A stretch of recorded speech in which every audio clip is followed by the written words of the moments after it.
SIR అంటే ఏంటి? ఎందుకు జరుగుతుంది? ప్రజలు ఏం చేయాలి? ప్రజాస్వామ్యంలో మన అందరి దగ్గర ఉన్న అతిపెద్ద పవర్ మన ఓటు హక్కు. కానీ ఓటర్ జాబితాలో తప్పులు ఉంటే, ఫేక్ ఓట్స్ ఉంటే, డూప్లికేట్ ఎంట్రీస్ ఉంటే, చనిపోయిన వారి పేర్లు కొనసాగితే, జెన్యూన్ ఓటర్ల పేర్లు మిస్ అయితే, ఈ ఇష్యూస్ని సాల్వ్ చేయడానికే ఎస్ఐఆర్. సిర్ ఎస్ఐఆర్ అంటే స్పెషల్ ఇంటెన్సివ్ రివిజన్. సింపుల్గా చెప్పాలి అంటే కంప్లీట్ ఓటర్ లిస్ట్ని డీటెయిల్గా రీచెక్ చేయడం. ఇది సాధారణ ఓటర్ కరెక్షన్ కాదు, ఇది ఇంటెన్సివ్ వెరిఫికేషన్. ఈ ప్రాసెస్లో హౌస్ టు హౌస్ వెరిఫికేషన్ జరుగుతుంది. ఓటర్ల వివరాలు చెక్ చేస్తారు, చనిపోయిన వారి పేర్లను తొలగిస్తారు, ఒకే వ్యక్తికి 2 చోట్ల ఓట్స్ ఉంటే గుర్తిస్తారు, కొత్త ఓటర్లను నమోదు చేస్తారు, అడ్రస్ మార్పులు అప్డేట్ చేస్తారు.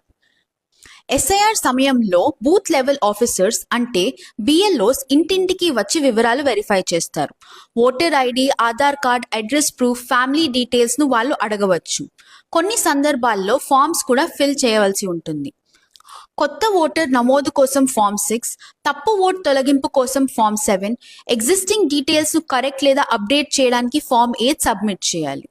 జనరల్గా చాలా మంది నా ఓట్ ఆటోమేటిక్గా ఉంటుంది, నాకు ఓటర్ కార్డ్ ఉంది కాబట్టి నా ఓట్ సేఫ్ అని అనుకుంటారు. But it's not always the situation. మనమంతా చాలా జాగ్రత్తగా ఉండాలి. ఫస్ట్లీ, మీ పేరు ఓటర్ లిస్ట్లో ఉందో లేదో చెక్ చేయండి. స్పెల్లింగ్ మిస్టేక్స్ ఉంటే వెంటనే కరెక్ట్ చేయండి. అడ్రస్ మారితే అప్డేట్ చేయండి. కొత్త ఓటర్లు అయితే రిజిస్టర్ చేయండి. అండ్ బిఎల్ఓ వచ్చినప్పుడు స్మూత్ ప్రాసెస్ కొరకు సహకరించండి. ఎస్ఐఆర్ ప్రక్రియ చాలా సెన్సిటివ్, ఎందుకంటే చిన్న చిన్న ఓటర్ లిస్ట్ మార్పుల వల్ల చాలా పెద్ద రాజకీయ ప్రభావాలు ఉంటాయి.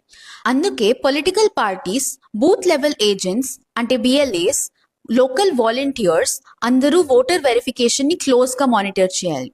ఎవరైనా జెన్యూన్ ఓటర్ల పేర్లు తప్పుగా తొలగింపబడితే వెంటనే అబ్జెక్షన్ ఇవ్వాలి. రైట్ టు ఓట్ అంటే కేవలం హక్కు కాదు, బాధ్యత కూడా. సరైన ఓటర్ జాబితా బలమైన ప్రజాస్వామ్యానికి పునాది. సో ఈ రోజే మీ పేరు ఓటర్ లిస్ట్లో చెక్ చేసి వెరిఫై చేయండి. రెస్పాన్సిబుల్ సిటిజన్గా ముందడుగు వేయండి. మీ ఓటే మీ భవిష్యత్తు.